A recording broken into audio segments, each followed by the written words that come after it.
Hello everyone, back again with movie and tune recap. Today, I'm going to explain an American psychological thriller horror film from 2010, titled The Final. Spoilers ahead, so watch out and take care. The film opens in a restaurant where customers are eating, and a minute later, a teenage girl enters and orders a burger. When she pays for it, the waitress notices that some of the girl's fingers are missing. As she sits waiting for her order, she draws the attention of other customers, and it becomes clear that her face is severely disfigured. When a young boy asks his mother why the girl looks that way, the girl has an emotional outburst, and the story flashes back to reveal how her situation began. At a high school, a teenager named Bradley finds an invitation to a costume party in his locker before heading to class. Bradley is a bully who constantly teases and insults an Indian student named Ravi. When a teacher notices his behavior, Bradley is asked to switch seats with another student, Bernard. However, Bernard is also a jock and a bully, and he is friends with Bradley, who also teases Ravi. The story then introduces three popular girls, Kelly, Bridget, and Heather, who are discussing the upcoming costume party. They approach a goth girl named Emily and begin taunting and harassing her, despite her pleas for friendship. Meanwhile, another bullying victim, Dane, is shown deactivating bear traps in a field, accompanied by another outcast, Jack, who is playing a banjo. They are approached by a neighbor who asks for Workily, Jack's uncle. He is informed that Workily has died and that Jack has inherited his uncle's old, secluded house in the woods. The neighbor introduces himself as Parker and tells Jack that he lives not far away in case he needs anything. The next day at school, the outcasts gather in the dining hall and are revealed to be planning revenge against their bullies at the costume party. Their discussion is interrupted when Bernard throws milk at Ravi, but Dane calms the situation. Shortly afterward, a popular student and aspiring actor named Curtis approaches both the outcasts and the popular students, inviting them to participate in a video shoot. The outcasts decide not to include Curtis in their costume party plan, as he has not mistreated them. That night, Emily is seen rehearsing a line to herself, insisting that she will not be afraid of what they are about to do. The next day, during the video shoot, Bradley and Bernard confront Ravi in the washroom and belittle him. Bernard restrains Ravi while Bradley takes the camera he had planned to use for the shoot and deliberately smashes it. Moments later, Dane walks in and witnesses the incident. Bradley, calling him a coward, intimidates Dane and prevents him from helping Ravi, revealing that Dane has also been one of Bradley's victims. The following day at school, after learning about what happened, Curtis confronts Bradley and starts a fight, encouraged by cheering students. At home, Dane tries to overcome his fear, telling himself he will not be afraid when the time comes, while holding a gun. Scenes from the other outcasts' homes reveal that their families are largely indifferent to them, each preoccupied with their own concerns. At Dane's house, where they plan to lure the popular students who received invitations, the group sets up cameras, party decorations, and prepares their firearms. Later, they sit around a campfire discussing their plan for revenge. They cite horror films, classroom lessons about deadly chemicals, and ancient torture methods as inspirations. They also speak about their troubled home lives. Ravi's family is emotionally distant, Jack's father ignores him, and Dane's parents are constantly fighting. The next day, the popular students begin dressing up for the costume party. Bridget hesitates and expresses doubts about attending, but her friends reassure and encourage her. Meanwhile, the outcasts, now joined by a new member named Andy, gather once more and pray that their plan will succeed, though they insist they do not intend to kill anyone. On their way to the party, Bradley begins driving recklessly with his friends in the car. They are pulled over by a police officer and confronted by Deputy Hennessy, who explains the reason for the stop. After smelling marijuana in the vehicle, he orders Bradley to hand over the remaining weed. However, claiming he is in a good mood, the deputy chooses not to arrest them. Instead, he issues a warning and allows them to leave. Unbeknownst to him, one of Bradley's friends still has a hidden pack of weed, and they excitedly speed off toward the party. Meanwhile at the house, the outcasts are dressed in disguising costumes as the invited teenagers begin arriving. The long-awaited party unfolds with drinking and dancing, while the outcasts quietly observe the crowd.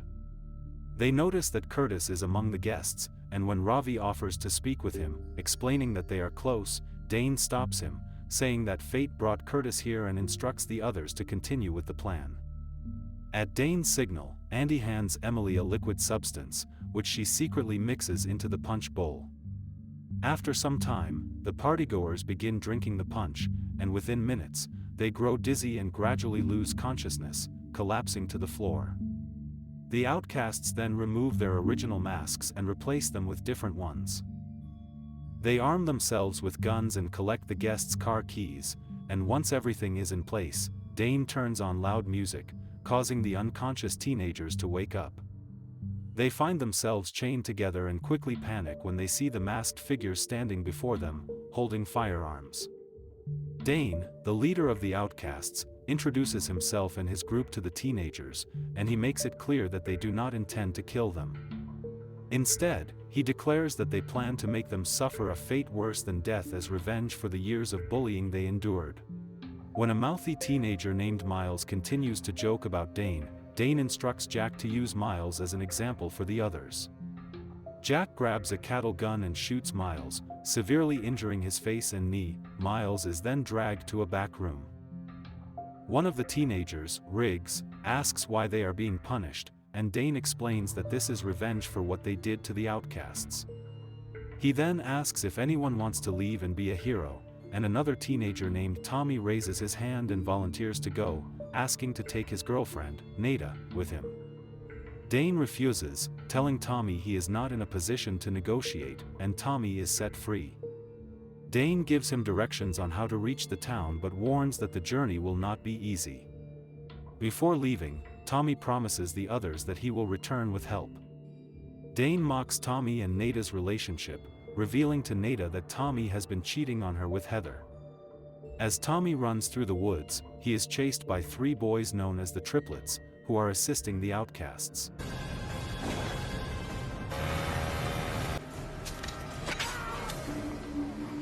While fleeing, Tommy steps into a bear trap and is captured. He is then taken back to the house.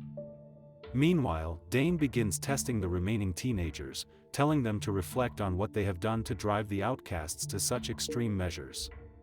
Bradley panics and challenges Dane, asking who gave them the right to judge them, and Dane responds, God. As the torture continues, Jack plays his banjo, and Ravi drugs Bernard, immobilizing and silencing him, leaving him paralyzed on the floor. Later, while Dane is focused on Bradley, Ravi secretly gives Curtis a key. Emily then brings out a bundle of needles and begins torturing Bernard by inserting them into his neck, despite the others pleading with her to stop. She eventually stabs him with the entire bundle, leaving him cold and unresponsive, and his body is then taken to the back room. When it is Andy's turn, he strikes Bradley in the chest with an axe and continues testing the remaining teenagers. Seizing the opportunity, Curtis frees himself using the key Ravi secretly gave him and runs away. As Dane attempts to shoot Curtis, Ravi attacks him to stop him. When Dane realizes that Ravi betrayed the group by giving Curtis the key, he stabs Ravi and kills him, consumed by his desire for revenge. Meanwhile, Curtis flees into the woods, pursued by the Triplets on their motorcycles, and during his escape, he encounters Deputy Hennessy and begs for help. As Curtis seeks assistance, the Triplets open fire, and Deputy Hennessy is shot and Curtis grabs the deputy's gun and continues running. Back at the house, Emily is devastated by Ravi's death, but Jack encourages her, insisting they must finish what they started. The torture continues as Emily smears a corrosive chemical across Heather's entire face, and Dane explains what the substance does. Having had enough, Bradley calls Dane a coward for hiding behind a mask and demands that he show his face. Dane responds that he is not hiding behind the mask, but that it reflects what Bradley has turned him into. When Bradley continues to insist, Dane removes the mask, and Bradley is shocked to recognize their abductor. Dane blames Bradley for transforming him into who he has become.